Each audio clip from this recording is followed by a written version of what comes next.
Blue Jackets hang on and beat the Devils. That's 2 in a row. That's almost a streak. Are the Blue Jackets back? We're going to talk about on today's very special live edition of Locked On Blue Jackets. You're Locked On Blue Jackets, your daily podcast on the Columbus Blue Jackets, part of the Locked On Podcast Network. Your team every day.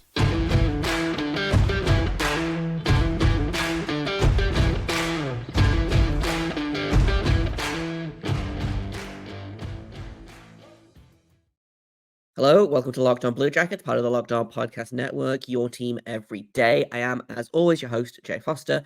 Not with me is my co-host, Hayden Halshorn, because he, I believe, was at the game. So we won't have him, but he will be back tomorrow to preview Sunday's game against the Carolina Hurricanes. Before we get started, I want to thank everyone for making this your first listen of the day every day. Locked On Blue Jackets continues to be free and available on all podcast platforms and over on YouTube. We're also on Sirius XM if you are a radio app person. So if you want to be an everydayer, you can find us on any of those places. We're going to do some mailbag questions a little bit later on in the show. I've got a handful of them already pre-game. If you have any, feel free to drop them in the chat below, and I will get to them when and if I can. But first off, I want to talk about how great that win was. Like, that was maybe the most fun I've had watching the Blue Jackets all year. And not just because they beat the Devils. I always enjoy beating the Devils after they spent all of last year laughing at us. I think that was a really cathartic win. I thought Johnny Gaudreau had a good game. He still hasn't quite, arrived, but he has looked much, much better, at least over the past maybe 3 or 4 games. It looks like we might be getting the Johnny Gaudreau back. And I don't know whether that's just because he's finally figured it out, snapped out of his slump, whether that is because they finally put him back with Jenner and Marchenko, which he was that was the line that he was the best with last season. I don't know what it is, but Johnny Gaudreau is back. Just a really great game. They allowed a few more shots than I would like. I believe the final total was something like 80 shot attempts on Elvis, which is more than I would like. But Elvis has to be the MVP of this team. He just, especially right now, after this game, he was the MVP in this game, I should say. Boone Jenner continues his hold on the scoring lead for this team. He's got 11 on the season now. Are we going to see 30-goal Boone Jenner? Maybe. But after that win, after how satisfying that win was, I'm finding it difficult to kind of criticize just because it was a lot of fun. It was also really stressful. I'm going to point that out. It was a really, really stressful win, but there were just so many things in that win that I liked. Like I said, Elvis is kind of the big one, and I've got a couple of questions on Elvis, so we'll talk about him kind of in a little bit more detail later on, but I tweeted about this during the game. He looks like a different goalie from last year. He's had a few rough games this year. I just want to pull up what his stats are. I don't know if they've been updated on the site yet, but he has looked much, much better, which is great because they didn't need Elvis to be great this season. They needed him to be good. They needed him to be better, and he has been that. He was phenomenal tonight.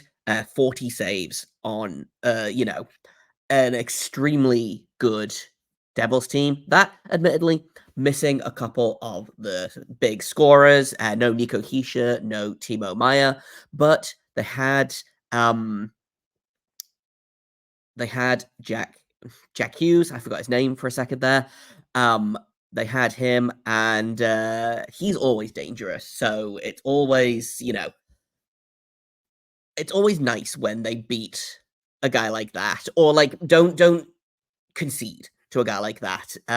Their only goal came from Alexander Holtz on a not great turnover from Jake Bean. He tried. It was a little messy, but it is what it is. I'm not mad about it. Turnovers happen. Elvis did what he could, wasn't good enough to stop the goal, but stopped the other 40 attempts. I just looked at shots on goal. Jack Hughes had 8 shots on goal in this game, just by himself. Jesper Bratt had 6 shots on goal. Jesper Bratt is a very, very good player. The Blue Jackets should be proud of this win. Got a little dicey. I still don't like that they don't seem to know how to score empty net goals. I don't know why Gus Nyquist has been the only one over the past couple of years that knows how to score empty net goals, but a good game, a fun game. A win is always great, obviously. And everyone kind of did their part.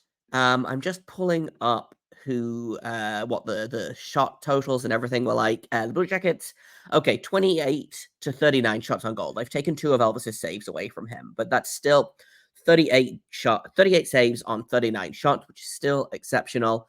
And frankly, the Blue Jackets getting 28 shots on goal, I'm fine with that. In terms of who was doing the shooting, Zach Werenski seems to be back in a big way.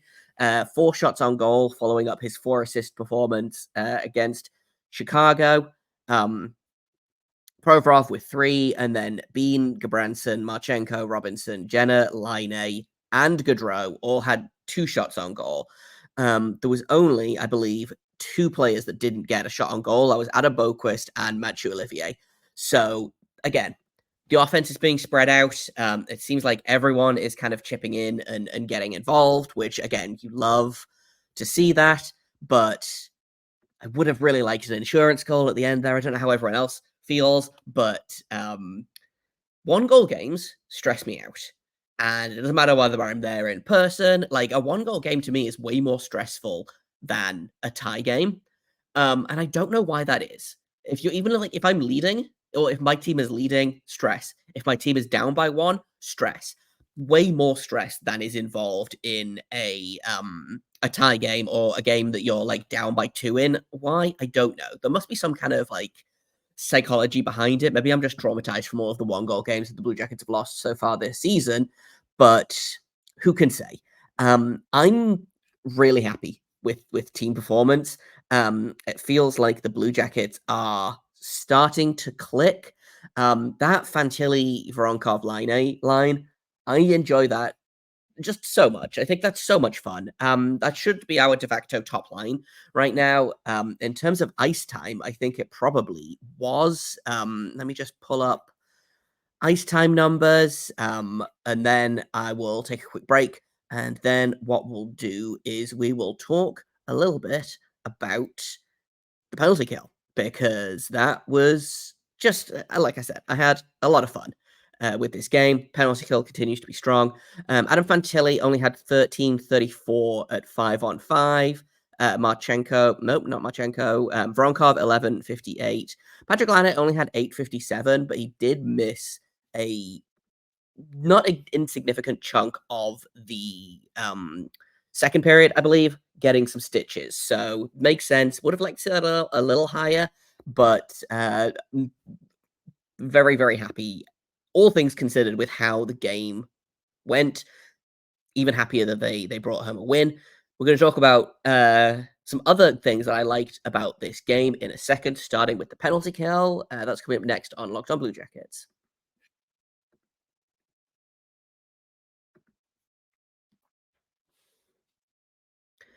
Welcome back to Locked On Blue Jackets, part of the Locked On Podcast Network. Your team every day. We're talking about the big win over the New Jersey Devils. I don't believe that put the Blue Jackets into 7th position in the standings. I think they are still a little bit behind. New Jersey had a little bit of a cushion. Yeah, they are 1 point behind the Devils at the minute, but the Devils have 3 games in hand. So still big win over 7th place. Extremely satisfying win for me. Probably pretty satisfying for all of you as well. Blue Jackets haven't won twice in a row, I think, since like games 3 and 4 of the season, or games 4 and 5 of the season. So it's been a minute. You love to see it. You really do. I want to talk about the penalty kill, because the New Jersey Devils going into this game had the best power play in the league, which they still do. It was clicking at, I think, something insane like 37%. I'm just pulling up the power play stats at the minute. Even after that game, when they didn't score on, I think they had 2 or 3 power plays in that game, 37.7% is a fully insane number to have on the power play. And like, yes, that's unsustainable. Yes, blah, blah, blah. It's probably going to regress. Insane. Fully insane. The next place team is Tampa Bay with 31.3. They're like over 6 percentage points above the team behind them. And the Blue Jackets matched them. Got a little bit hairy, got a little bit dicey. They are at 88.1% on their penalty kill, third in the league. The only teams better than them are the Bruins and the Kings. The Bruins are 0.9% above them, and the Kings are, I believe, 0.2% above them. So it's basically nothing. After that game, I don't believe that the games have been updated here in the stats. The Blue Jackets might overtake at least the Bruins in this. And that's really fun. Would I like both? Would I like the power play to work? Yes. But at this point in time, like, I will take having one because they were both god awful last season. And like the penalty kill, a lot of fun, really, really good. Like I said, got a little bit hairy. Elvis had to make a lot of big saves. He ended up making 9 saves on the penalty kill, 2 in the second period. They had 7 shots in that power play in the third period. Like, that's too many. That's a little bit scary. But all things considered, I will take that win and I will run away with it. Power play, like I said, it continues to struggle. In that 4-minute minor, 4-minute double minor in the first period, they had 1 shot on goal total. 3 shots on goal in the second, technically third power play of the game at the in the third period at the end there. So 4 shots over 3 power plays is not the worst. I would like that to be much better, obviously, but I will say the power play looked good tonight. Obviously, it didn't score, but there was like actual movement and actual like extended zone time. And I have seen a lot of penalties this season, or a lot of power plays, excuse me, this season that are like they can't even get into the zone. You know, there was a which game was it? I think it might have been the Flyers game where they were outshot on their own power play and outscored on their own power play. They had 5 power plays and didn't get a shot on goal. The Philadelphia Flyers, I think it was the Flyers anyway, had a shorthanded goal in that game. So like, I will take any tiny little bit of progress. The goals will come. Obviously, they got one last game. They went 1 for 3, I think it was, against Chicago. Only had 2 attempts or 3 attempts tonight. Excuse me. Went scoreless in them, but things feel like they're moving in the right direction. Maybe that's me like reading too much into it. Maybe that's me just being too hopeful because this team has let me down before and will let me down again. But it feels like things are kind of shifting, and whether that's, a confidence thing, you get a couple of wins under you and you're like, oh, okay, we do know how to play hockey. Whether it's putting the right guys together, things are starting to click. Whether it's Pascal Vincent's systems are starting to kind of lock in, because like the thing is, I didn't expect any kind of like tangible improvement for at least 20 games this season, just because that feels like it's about how long teams with new personnel, a new coach, new systems, etc., take to kind of really get acclimated. So like Blue Jackets 21 games in, they're starting to see results. Still not where we want them to be in the standings, obviously, but like it's a process. I wanted them to make the playoffs this season, but I'm not going to be upset if they don't make it. It's not going to be a disappointment if they don't make it, because like I don't expect them to. I would like them to, but I didn't expect them to. I'd like them to contend. I thought they should contend. They still might.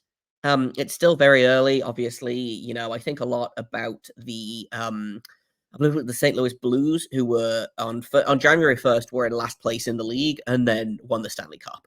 So, like, do I think the Blue Jackets are going to do that? No, but just because 70% of the playoff spots are filled by Thanksgiving or set by Thanksgiving, that doesn't mean the Blue Jackets are automatically going to miss. They can climb out of this. They are. Let me take a look at the actual standings if I can. The wild card. They are with Tampa Bay's win. They are 7 points out at the minute. That's not a huge gap. Tampa Bay obviously getting Andrei Vasilevsky back will help them a lot, but looking at who's below them, like the Flyers feel like they're on an unsustainable heater. The Islanders are doing something. Penguins have cooled off a little bit. They're only 2 points behind the Penguins, 3 behind the Islanders, 5 behind the Flyers, and like I said, 7 behind the wild card spots. So like it's still like it's not like the season is over. I feel like at this point last season, the season was over and we all understood that, and it was miserable. Everyone was injured and no one was coming back because they were all season-ending injuries. But like this might come back to bite me, but I feel good about how this game went. And I feel good about how the games are going to go going forward. Obviously, big test for them against Carolina. Not tomorrow, but Sunday. Hayden will be breaking that game down in a preview for you tomorrow morning. But my overall feelings about this game are yes, good.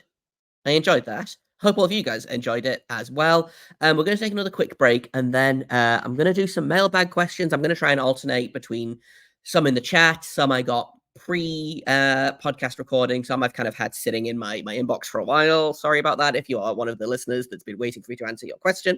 So we'll do all of that in just a second here on Locked on Blue Jackets.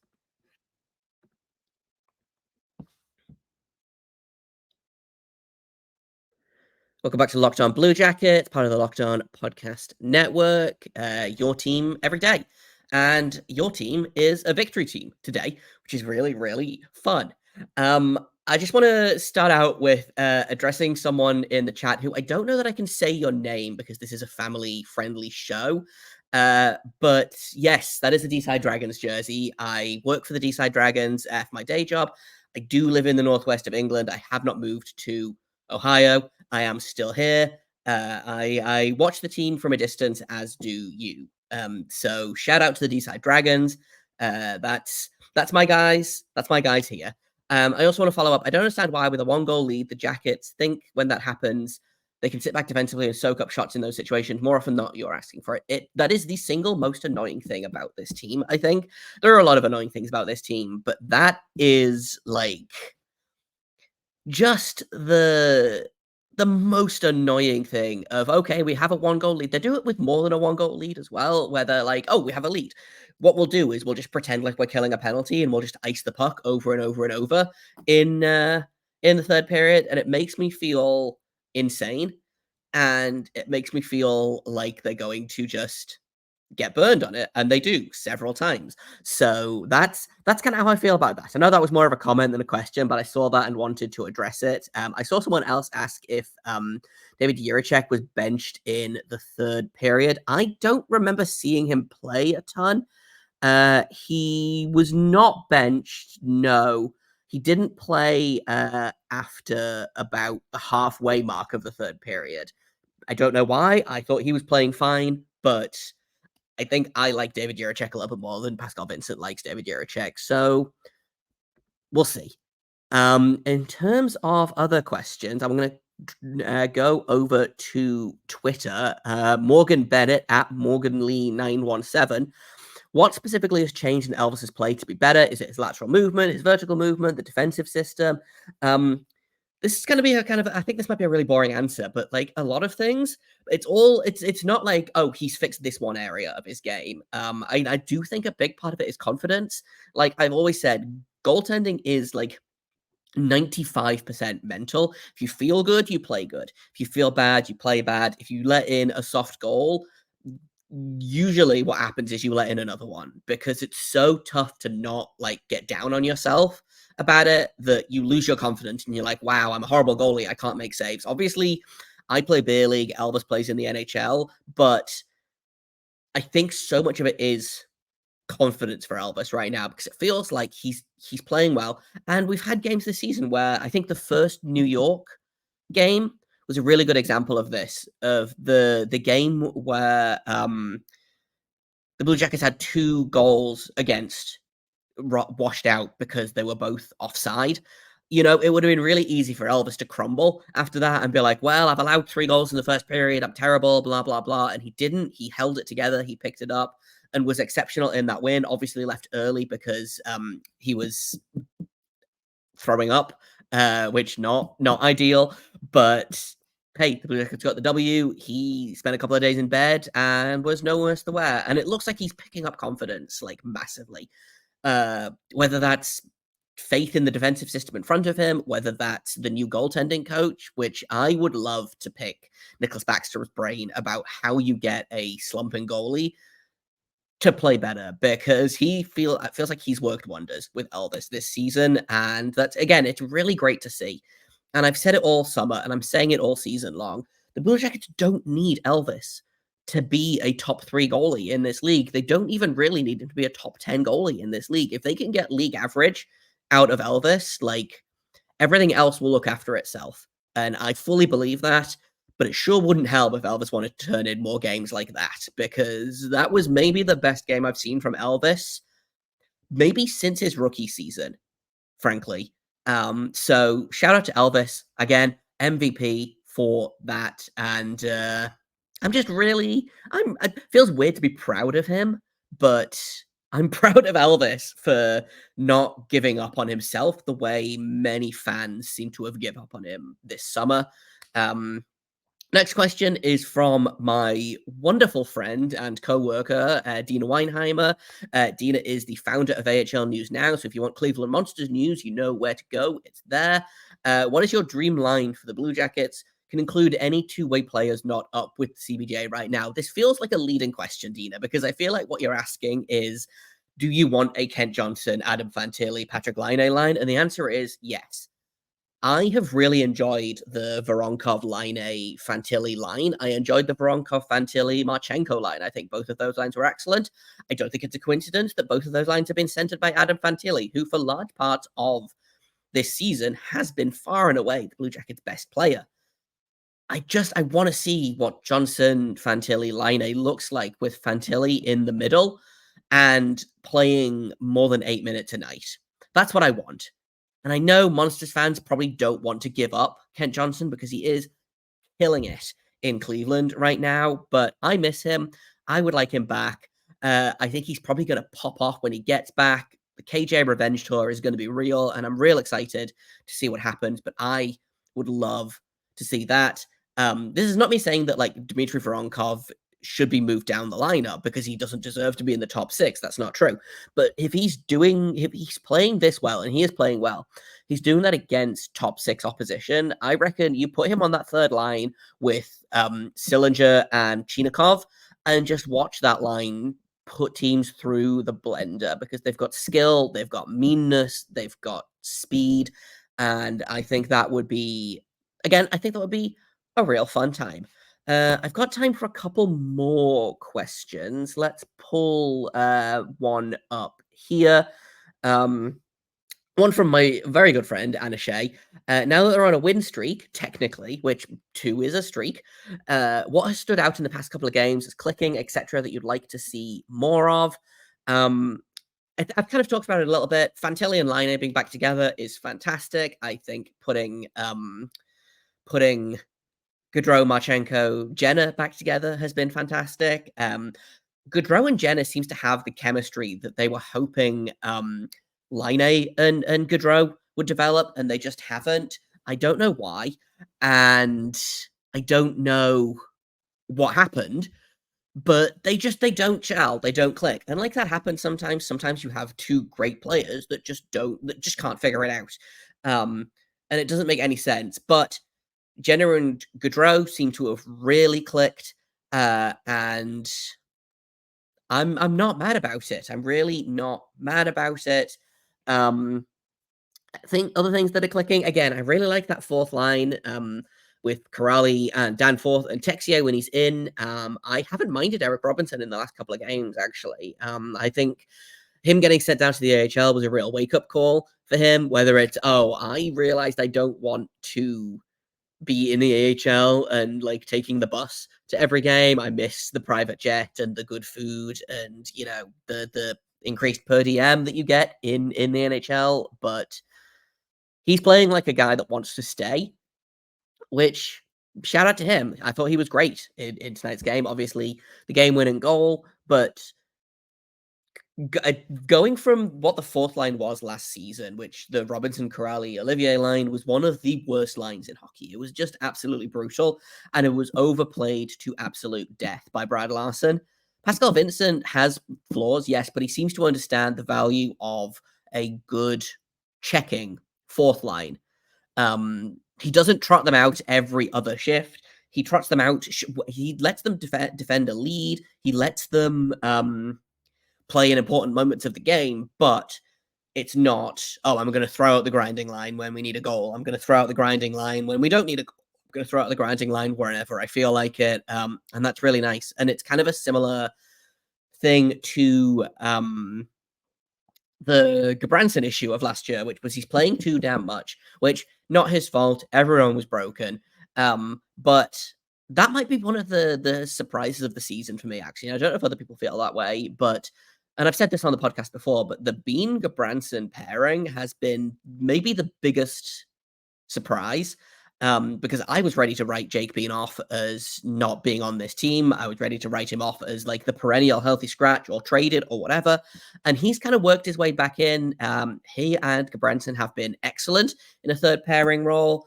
And I also want to point out, and not just one more question from Morgan Bennett, which is, will Branson beat his career best 17 points this year?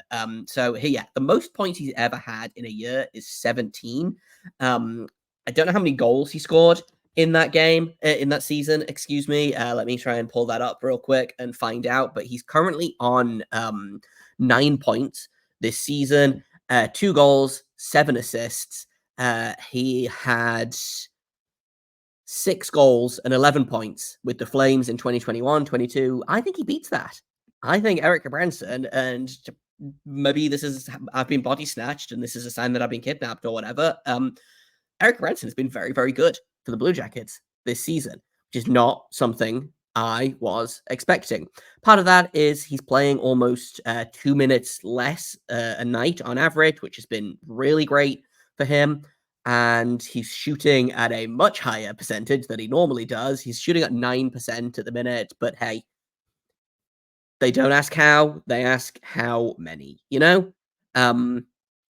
think that's kind of all I've got for today, unless there are any more questions in the chat.